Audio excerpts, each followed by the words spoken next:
I call upon the power of the podcast gods to bring forth Dear Watchers, an omniversal comic book podcast where we do a deep dive into the multiverse. We are traveling with you through the stories in the world that make up an omniverse of fictional realities we all love.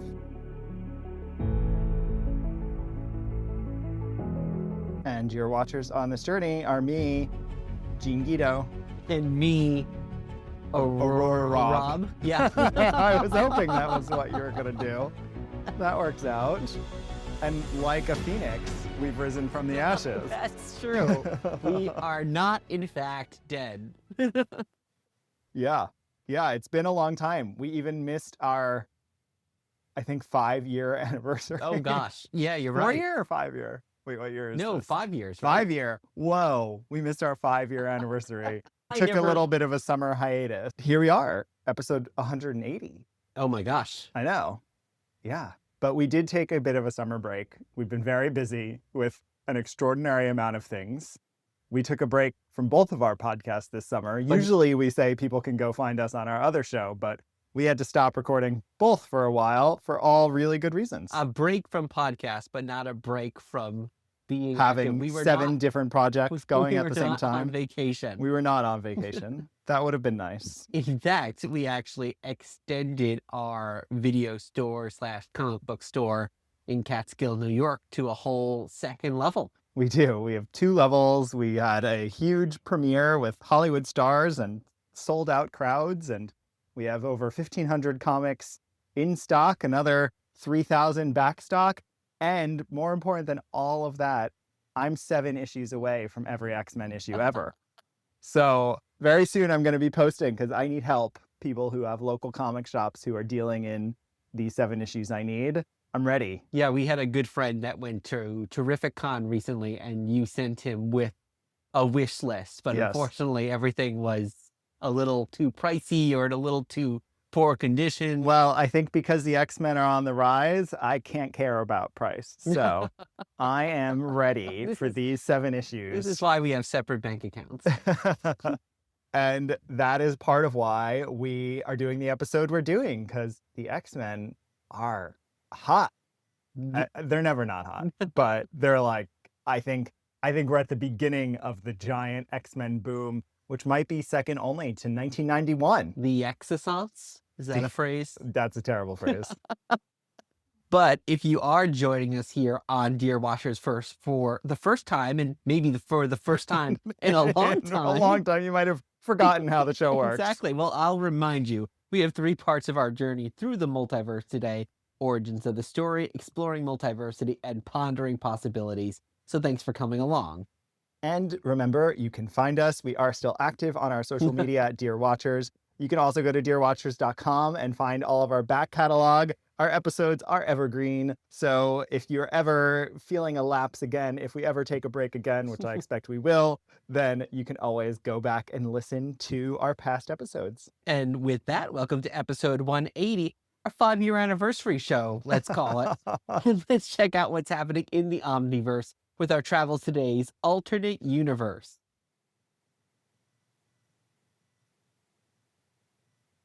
Today we are rising from the ashes to answer the question, what if Storm had the power of Phoenix?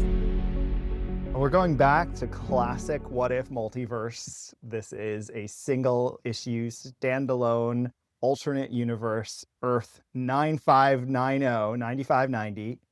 And we have never visited this Earth before. We have talked about these 2 characters before. More on that in, I'd say, just a few moments, because we're going to really dig into them for our first segment. So let's jump into it. It's origins of the story. Right now on this very show, you're going to get the answer to all your questions. Our amazing story begins a few years ago. So let's talk about our background with our 2 main characters for this issue, Storm, Ororo Munroe, and I guess it's Jean Grey / Phoenix. I guess, are those one character or those 2 characters? No, they're one character. Get out of here. So we have discussed these two on episodes before, but surprisingly little over 180 episodes. I think I spent so long savoring the X-Men and like holding them so we would build toward them that we just haven't covered them all that much. So we've covered the team, of course, but we covered Storm first back on episode 7. What if Storm stayed a thief? So we talked about her origin there. We didn't cover Jean Grey until episode 172. Oh my gosh, that's shocking, being that she's Well, one I of your think favorite characters. because every Jean Grey reading requires a foundation of knowledge in the Phoenix Saga, which you lack, which we'll talk about in just a moment, that I was always waiting until you read it. And now we've reached a point in the show where you're just not going to do a lot of back reading. So we're just going to keep going regardless. So we covered her in 172. What if she was resurrected instead of Colossus?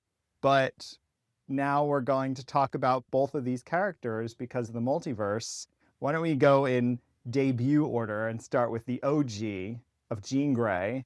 I know we didn't talk about her too long ago, and we talked about our background with her not that long ago too. But why don't you talk about Jean Grey and what you know about the Phoenix Saga, because you have never read the comics in which it takes place in. Well, everything I know about the Phoenix Saga comes from its multiple film and TV. Can we please iterations. not talk too much about the movies? But I know we need to, but no. Cartoon, yes. Yes, I think the cartoon really was certainly my first introduction to the Phoenix Saga, and it playing over the course of all those many episodes. That's what's so cool about that. And the Eric and Julia Lewald, who created the show and were the major story runners along with Larry Houston, talk a lot about like it was really groundbreaking for them to serialize story in this show. And that was a huge commitment from Fox. And of course, we know Margaret Loesch really spearheaded the animated series, which we've talked about a lot on the show, to allow them to do a 5-part storyline. I mean, that was mind-blowing. And it was so well done. Yeah, I think it also speaks to the intelligence of kids who are watching it as well, because there's this assumption that a young audience is not going to be able to follow this week for week. They're going to forget what happens.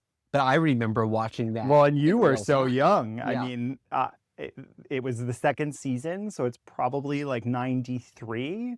So I was deep into X-Men. I was a 13-year-old. You were 6. So it does really speak to the fact that anyone can access it. I just rewatched it, in fact, the other night. Well, I think that show too, I wonder if there's any testing studies, if you talk to people who grew up watching it, where it actually helped them with serialized storytelling. Oh, I firmly believe it's one of the many reasons that I love that, yes. But it is so cool. So the Phoenix Saga, that's your first exposure to it.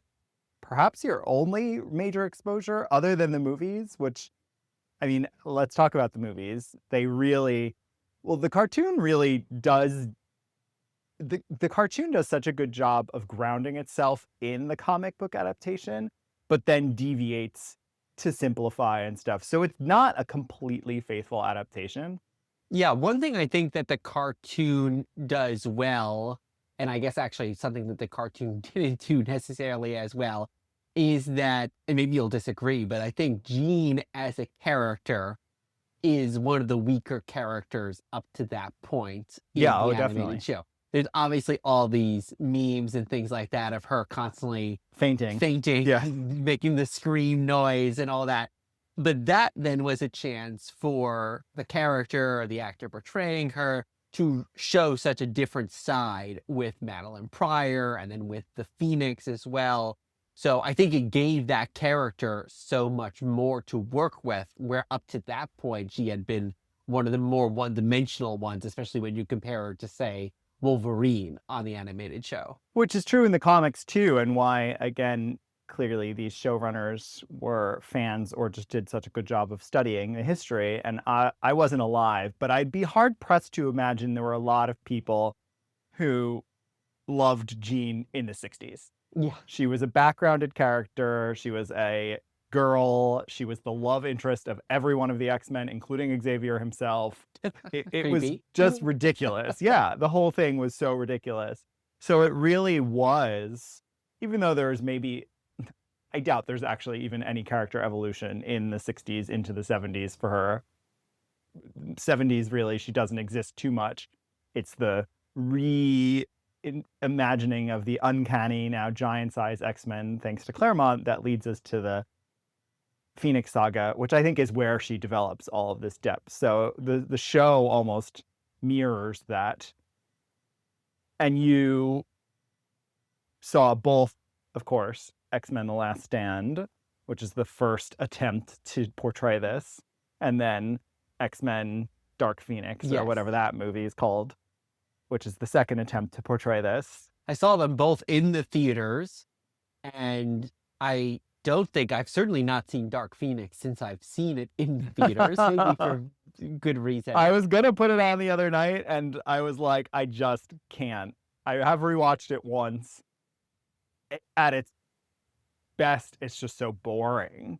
So that's why the other night I was like, you know what? Why force myself through that? I'm just going to watch the cartoon again for the 3,000th time. So, and I haven't even seen The Last Stand in quite a while, and certainly have seen it a lot less than the first two movies of that original trilogy. Yeah. I think The Last Stand, it's a mixed bag. I've rewatched it a lot, especially over the last few years before Deadpool vs. Wolverine and stuff. And I think in terms of the adaptation of this story, it definitely flubs it. It definitely doesn't give anything to it.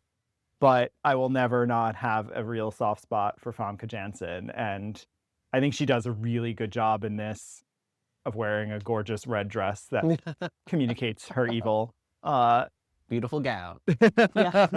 But otherwise, I mean, it really doesn't do anything. It's clear. I mean, that movie is a great early example of studio interference where there's like you can tell there's 3 different movies in there that got chopped up and got stopped and started. So it's never really been done well other than the cartoon.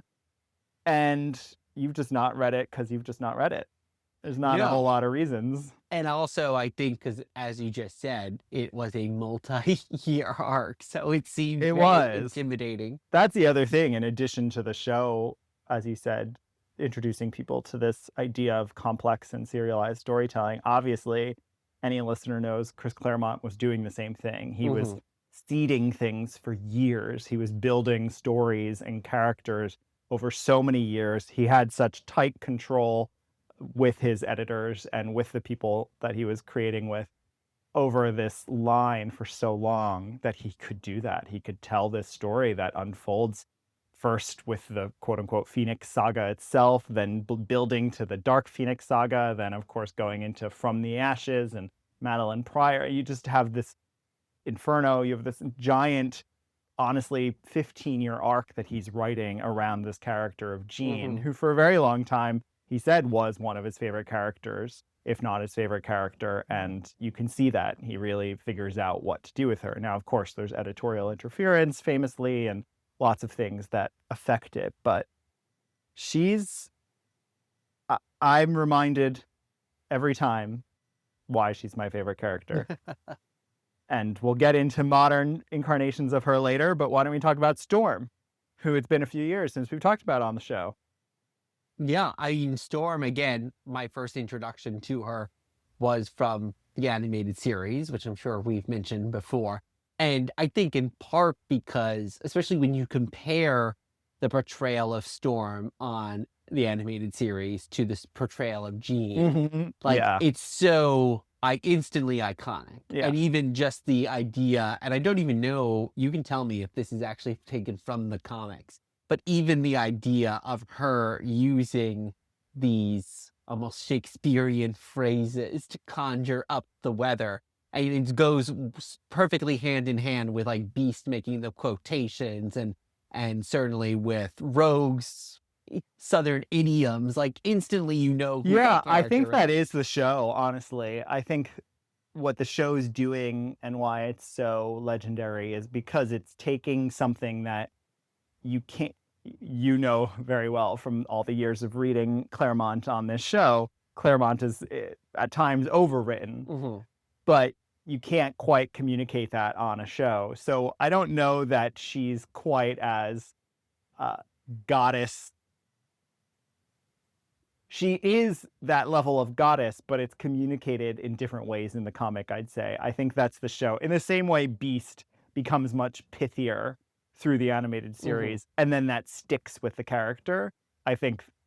And you're like, same thing with Rogue. I think the show really cemented these parts of their personality. And in this case, I think it's how they got us to understand that Storm is regal, is a goddess, just sort of floats through the air, like feels all of her power, which is the difference to Jean Grey. Like she knows what her power is and knows how to use it. She's much closer akin to like a Wonder Woman in the DC universe, where she is not your typical female story of power, which is, I can't handle this power, which of course a lot of people criticize the Jean Grey story for being.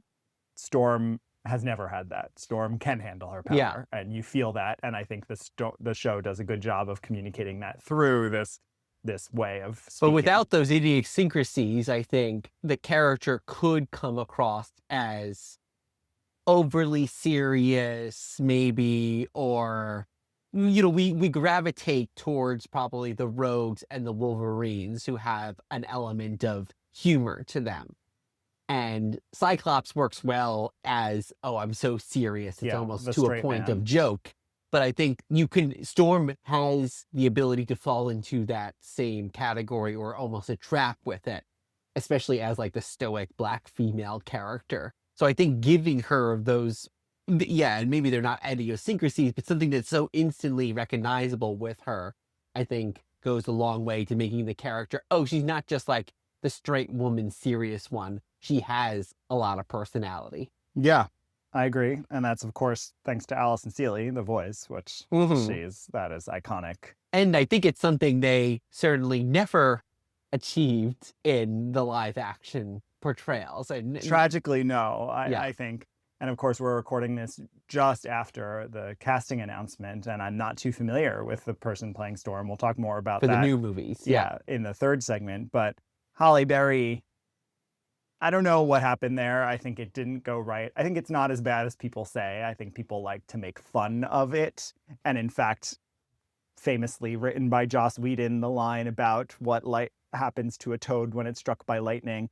I love that line. I think people see it as really cheesy, and I think people struggle with... I think it needed more of that. Yeah, actually. I agree. It kind of needed more of those, because that is a maybe less exaggerated version of what Storm would say in the animated series. Yeah, I agree. So I think she hasn't been served well either, including in the First Class early timeline. I absolutely don't think she's served at all. So again, I think the animated series has done her best, and the future, which we'll talk about in our third segment. So of these two characters, if you had to choose a favorite, which is your favorite? I think just... People already know mine. I already said mine. I'll go the opposite way. I think also going off of visuals, I'll go with Storm, because all of the Storm outfits, whether you have her in the leather vest with the mohawk, or the white, that's true, she does get that nice silver edgy outfit from the animated series, like they are just also amazing. She visually is so striking, and that's not always the case with some of the portrayals of Jean. So I will go for Storm in that way, maybe based on visuals alone. Yeah. All right, so those are our two characters. I mean, Jean's not really a character in what we're about to read, but of course the Phoenix and Jean are deeply intertwined. So, well, a storms are brewing, and it's called Exploring Multiversity. I am your guide through these vast new realities. Follow me and ponder the question,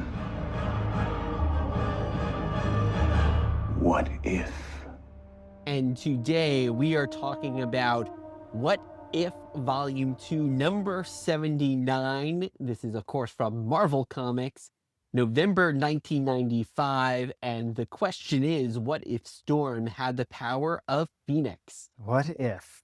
This is written by Sarah Byam, penciled by Franchesco Buffano, Credited just as Franchesco. inked by Jeff Albrecht, colored by Tom Smith, lettered by Patrick Owsley, edited by Marcus McLaren, and there are different cover artists. This is the era of What If, which we've covered a lot, where they stop the Uatu framing. So you just go right into the story and don't have any setup or framing device. You just jump into a world. So that is unique. And a quick summary of what happens in here.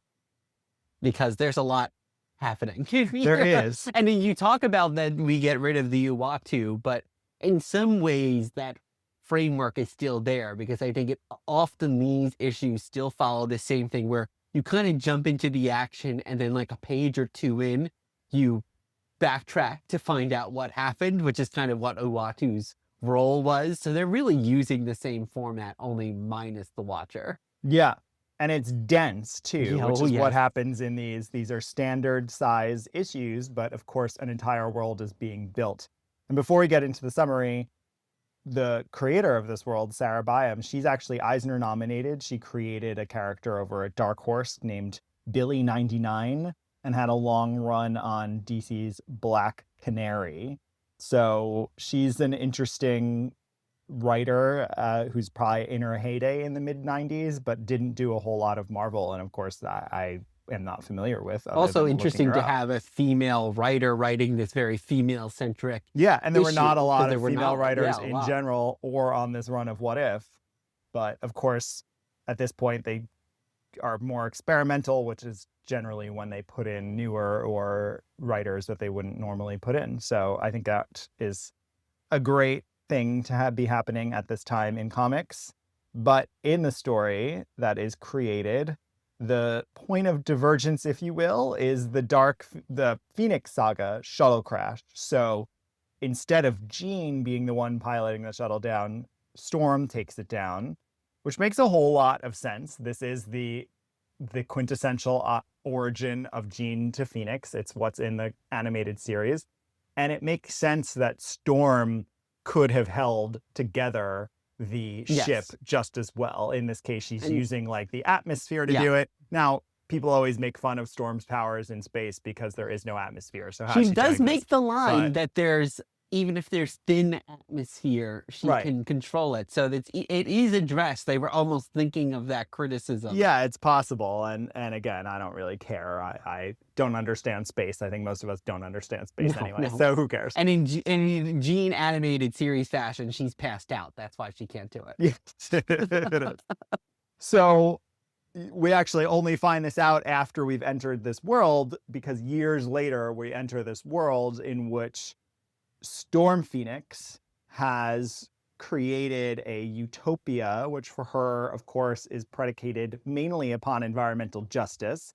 The war has ended, there's no fighting. And that's because, in part, in addition to requiring there be no pollution, there be no hunting, etc., she just freezes her enemies, which we see at one point includes many of the Avengers. So we can assume they've all gone up against her. She's frozen them. So we can assume they've challenged her rule. She freezes them because she's not going to kill them yet, though she does start to kill a little bit in this. So this is the world we're seeing. There's kind of a cult of her or religion of her that most of the mutants are a part of, including Kitty Pryde, who's sort of leading the charge and is Storm's favorite. And long story short, we're using the same device that gets retconned into the Phoenix Saga, which is that Black Panther and Wolverine are starting to push against her rule because she decides to just kill this group of whalers because they're doing this cultural ritual in which whaling is an important part of the adolescent experience.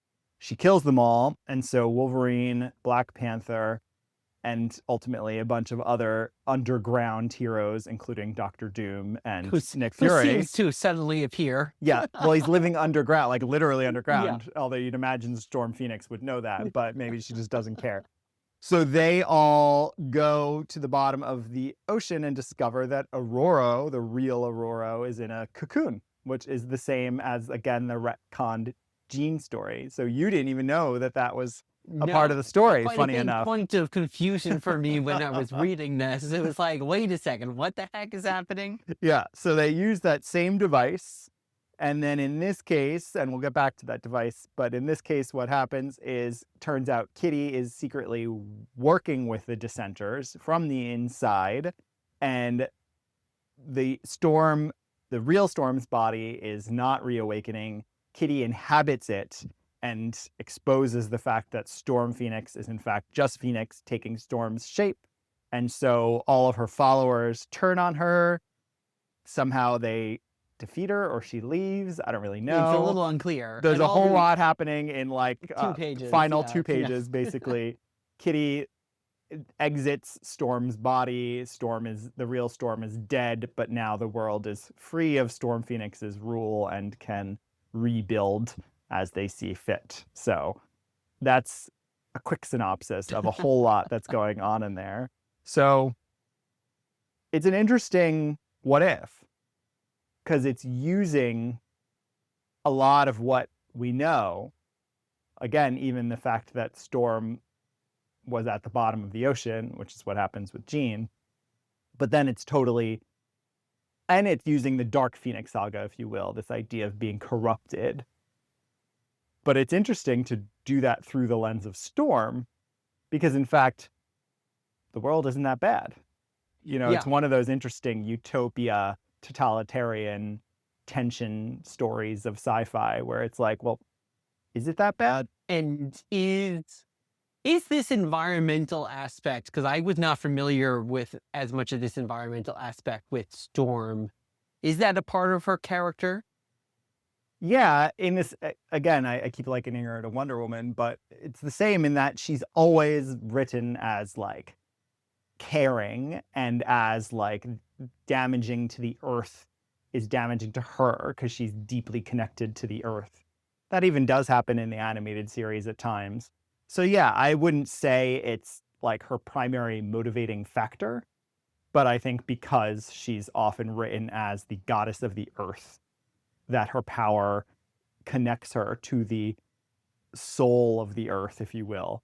I think she is always written as someone who can like feel when something is off. I don't know that she's an environmental conservationist activist. Because it was giving me really, writing, if you had a crossover, what if Poison Ivy had the power of Phoenix? Because it's a very Poison Ivy-esque motivation where basically she wants to stop people, there's even a point here where like no one can have their own car and like the trees are regrowing. So as you're saying, like the earth is healing, but of course they're all subject to this dictatorial rule. Yeah. And I think that is probably similar. And yeah, I think it makes sense with who Storm is. Again, I don't think it's always front and center in her character's motivation. I think that also probably ties in very much 1995. We covered the X-Men issue, Wolverine Global Jeopardy. Oh, for sure. With the World Wildlife Federation. It might just be also this moment. I mean, I remember very fondly going to all the giant Earth Day. There's a park Captain Planet festivals that would happen. Captain Planet here as well. The big era of greenwashing that was happening all around us. But interesting though, because you're taking this greenwashing, but actually putting a very interesting moral question on top of it, which is like the only way we can actually something we're actually hearing a lot about right now, again in 2026, is like the only way we can survive in some ways is to take away the creature comforts that we have been used to. And where do you stop? I mean, I was struck by how much, and it's basically in a few lines, so Sarah Byam doesn't have time to put a lot in it, but this idea of the culture of this group of people who where whaling is a part of their culture. How do you reconcile that with the impact on the environment? Mm-hmm. So there is a brief moment where it's like, well, look at all of the species that have now reemerged because of Storm Phoenix not allowing hunting. And there's a lot, they even straddle the line. They're like, are they hunting or not? They're not even sure. So this group of people claims that they're doing this as part of a ritual. And then Kitty points out there's also a black market where whales have become so expensive. Mm-hmm. But it's not clear if these people are even selling them on the black market. So it raises so many interesting questions about hunting, animal welfare, environmentalism, all of these cool ethical problems. Yeah.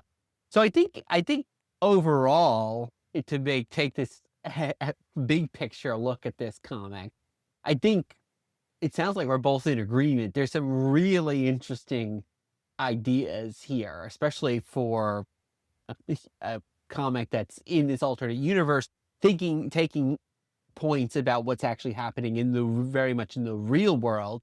I think where I got lost, very much literally reading this comic, is that all these ideas are crammed within the 20 pages here. Like, this screamed out to me as actually being, and we've talked about this before on the show, of needing to be maybe even a 3-issue miniseries where you could have really digested these concepts and the plot. But once it gets crammed in there, you almost lose the philosophical points because it's so hard to follow the plot points. I think that's the issue with so many of the what ifs, where they're doing a lot of world building because their issues were so limited. Unlike Elseworlds, where DC gave these things a lot of room to breathe, What If didn't. And so the character-driven stories that are really about a character work well at this point of the What If. But these big, huge, every character's involved. I mean, you see Dazzler on screen, you see Avengers, you see all the characters here on panel. About until 75% through that Magneto is one of the lead. There's so many people in there that they're drawing, but you get no time with them because so much of the world is being built at the same time. So I do think it struggles where it's almost just a fun experiment. This truly is just a fun exercise in like, what if Storm had the power of Phoenix? And you just look at for a few pages, but it's not like a story that's going to resonate or you're going to walk away with a whole lot. So, which is a shame because I think there's potential here. So it's enjoyable. You also absolutely need to know the Phoenix Saga. Yeah. So we kind of alluded to this, but since I only know the Phoenix Saga from the movies and the TV show, I had no idea about this retconned gene at the bottom of the ocean. So when after we were done reading this, I said to you, wait, there was 2 storms? Because I had no idea what the heck. You did know, you just forgot. I mean, I think everyone knows. I don't know. I think, I'm not sure. Take a poll of our listeners. I think everyone knows about that famous retcon. You then really do have to know that, because otherwise it's never explained in here. And in part, again, because you have only about 30 pages to go through. So it's never explained what exactly is happening with this second storm. Yeah. So a good issue. Anyone who likes the X-Men characters and knows the Phoenix Saga should read it, but it's hard to recommend it to anyone outside of that. And I don't think it would be worth returning to Earth 9590 because at this point you've gotten resolution. You're just rebuilding from there, which is not a very interesting story. Yeah. I think had it been fleshed out into multiple issues, I would have enjoyed that. So you could revisit this if you just set it during the course of events or even between the time in which Storm Phoenix emerges. Because the other unique thing is all the X-Men die instead of survive at the point the Phoenix Saga starts. Yeah. So there is some story to be told there. An interesting point of the cover and maybe the power of the X-Men in 1995, because the cover also has Cyclops, Jean, and Nightcrawler on it. Right. 2 of those have no lines. I think Cyclops has 1. I don't know why they didn't put then Black Panther and Wolverine on it, who are much bigger characters in this, but they must have just wanted to get the X-Men front and center, even though if you were to pick this up based on that cover, it's like, wait a second, they're not in there. Yeah. We should also talk real briefly, too. There is a narrator of this issue And it was one of the other kind of confusing points to me, because it's kind of one of these cases where I guess they somewhat introduce a character to serve as the narrator. It's odd too, because this narrator is not a character that we're super familiar with, or maybe was even introduced for this. No, I don't think he exists. I think he's just sort of an archetype.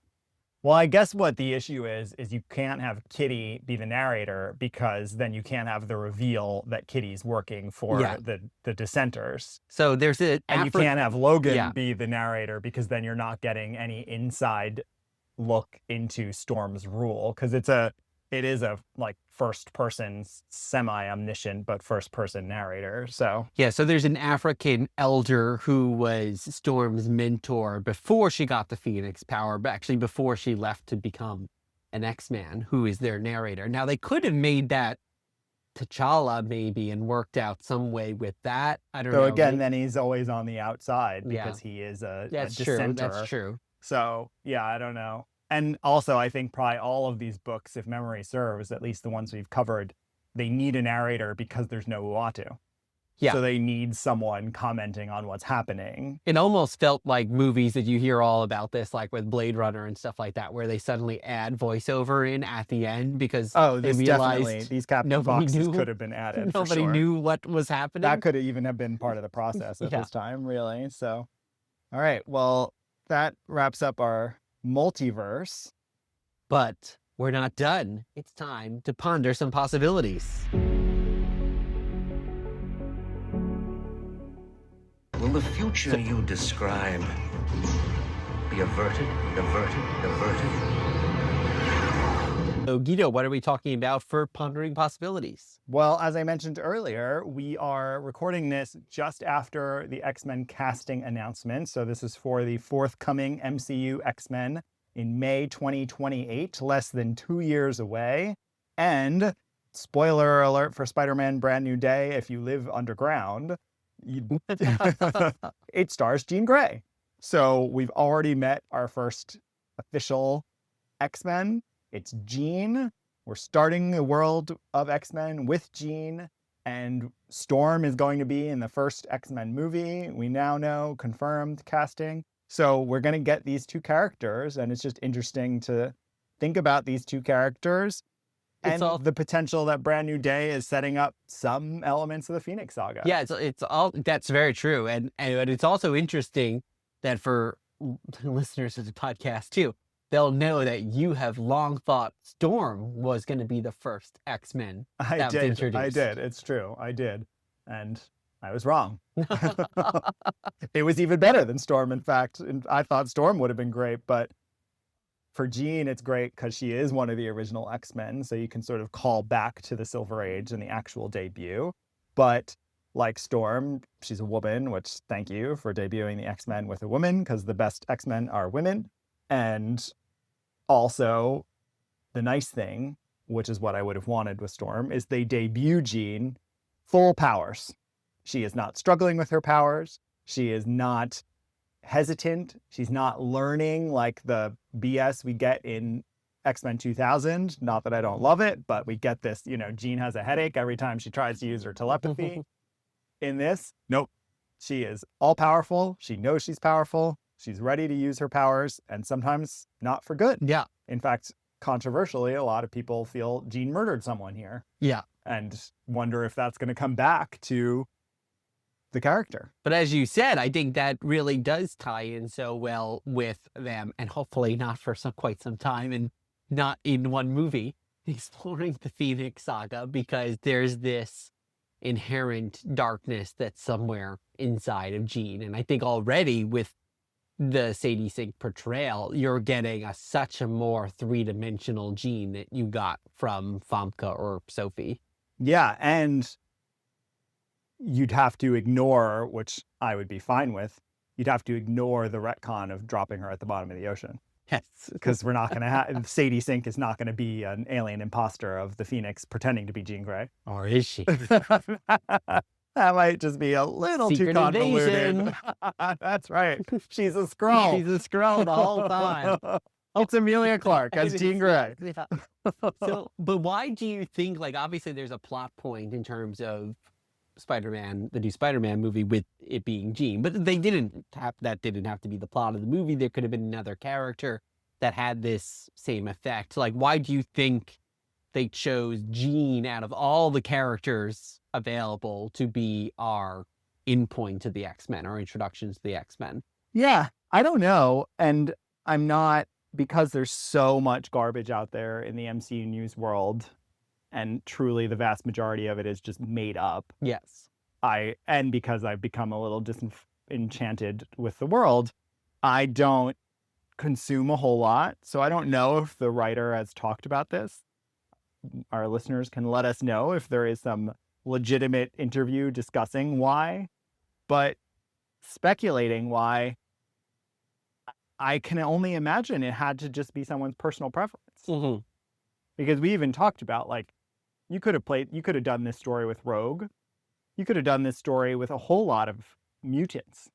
Yeah. And it didn't need to be Jean. You didn't even necessarily need the telepathy, although the telepathy makes the beginning fun because you don't know who she is. So it's a good way of building it up. But you could do that with Mystique. You could, in essence, do that with Rogue in a certain way.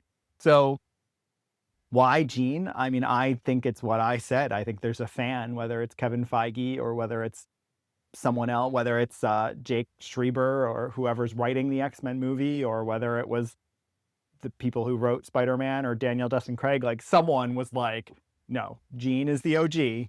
Start with Jean and build the world from there. Mm-hmm. That's what I imagine or want to be true. But it's what's done well for them when they, like the animated series, draw from and feel like the comics, but reinterpret them. Yeah. And so I think this is a good way of doing that. Again, start with one of the original X-Men, but one who hasn't been seen in the way we'd want to see her. And we also have no idea how she's going to now intercept with the X-Men or Xavier, or what state they're going to be in. Is she going to help Xavier form the X-Men? Are the X-Men going to be slightly formed and she's going to join? Are the three guys going to be there just like they are in the comics, and she's going to then show up? Like, who knows? Well, I think they were very smart to have all the new X-Men be on the younger side, because it gives those characters room to grow. And when you watch the 2000 movie, and not that they're old, but they're in their 30s, they're kind of fully formed. So, but here I think we're going to be able to see very much, not necessarily the same way they did in First Class, but I think, or that whole series, but you're going to be able to see the characters. And I so dislike that series. People loved it so much when it came out. I really dislike it. And I think what part of the issue is even though those actors are in their 20s and perhaps they're supposed to be playing themselves around the same age that Sadie Sink and Kit Connor and all these cast members are going to be, they feel just so naive and dumb, and the setups are dumb. So I do like this. I think this is the exact right age where Jean Grey is dealing with adult issues. Most of us don't want, as much as we might love something like Heartstopper that's happening in high school or something, you don't want an entire X-Men series of 15-year-old problems. Mm-hmm. That's not very fun. You want adult problems, even if they're young people in a school. And so I think this is the exact right age. I think they name that she's 17 or 18 in Brand New Day. So I'm assuming all the other characters are going to be right around there, which is good, because you don't have the, like, where are their parents? How can they function in the world? Yes. They're minors issue, but you don't have they're 22, like they're more fully formed or they're after college adult. So I think it's a really good age to debut the X-Men at, and it made me very, very excited. I think the thing that made me excited as well, not knowing all the actors who they announced super well, but they are actors with the capital A. Like Maya Boyd, who was cast as Storm, has been on Broadway. Sadie Sink and Kit Connor had been on Broadway. Christopher Abbott, who's playing Professor X, has been on Broadway. Like, not to diminish some of the other actors from the other franchises, but like these are clearly very skilled actors who I think are going to be up for the more dramatic elements. Or of just the the storytelling. not even dramatic, because some of them might be comedic, Mhm. right? They're going to be just people we connect with. It's going to be very character driven, which is a lot more fun than the action driven ends of the franchise in the MCU. So Yeah. And some of, I think the Marvel casting, can sometimes skew more towards, oh, we like this actor already. Like I enjoy that, Maya Boyd is someone who, like myself and most people probably don't know who she is. Like, so we're going to get to know this actor as we get to know this Storm as well. So we're not going in with any preconceived notions about most of these people. well, maybe in the movie Storm's going to become Phoenix, Yes. inspired by this issue that we're covering right here. But until 2028, when we find out, that is a wrap. Dear Watchers, thank you for listening again after so long. At some point, you'll hear from us again. But in the meantime, I've been Gene Guido. And I've been Ororo Rob. The reading list is in the show notes. Remember to find us online at Dear Watchers. And leave us a 5-star review wherever you listen. We'll be back soon with another trip through the multiverse. In the meantime, keep pondering the possibilities.